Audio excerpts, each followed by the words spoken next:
يا أيها المزمل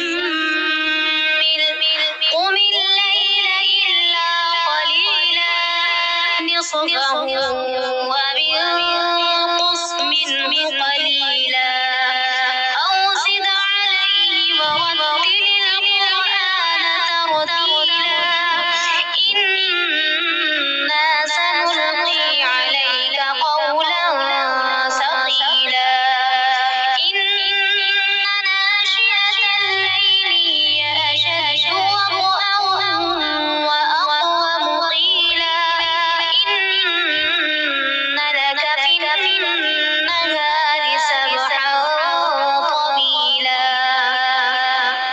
واذكر اسم ربك وتبتل إليه تبتيلا رب المشرق والمغرب لا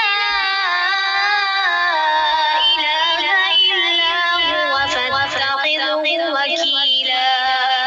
واصبر على ما يقولون واهجرهم هجرا جميلا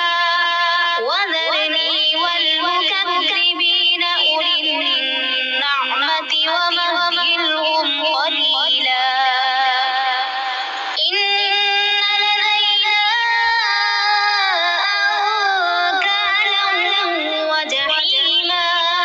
وطعاما ذا غصة وعذابا أليما يوم ترجف الأرض والجبال وكانت الجبال كثيبا مهيلا إنا أرسلنا إليكم رسولا شاهدا عليكم كما أرسلنا إلى فرعون رسولا فعصى فرعون الرسول فأخذناه أخذا وبيلا فكيف تتقون إن كفرتم يوما يجعل الولدان شيبا السماء منفطر به كان وعده مفعولا إن هذه تذكرة فمن شاء اتخذ إلى ربه سبيلا إن ربك يعلم أنك تقوم أدنى من ثلثي الليل ونصفه وثلثه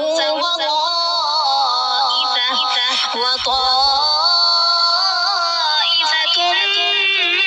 من الذين معك والله يقدر الليل والنهار علم أن لن تحصوا فتاب عليكم فاقرؤوا ما تيسر من القرآن علم أن سيكون منكم مرضى وآخرون يضربون في الأرض يبتغون من فضل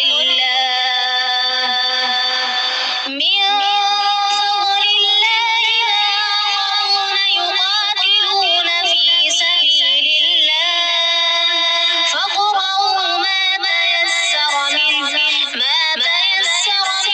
وأقيموا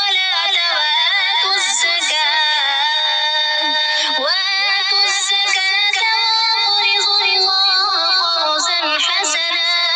وما تقدموا لأنفسكم من خير تجدوه عند الله هو خيرا وأعظم أجرا واستغفروا الله إن الله غفور رحيم صدق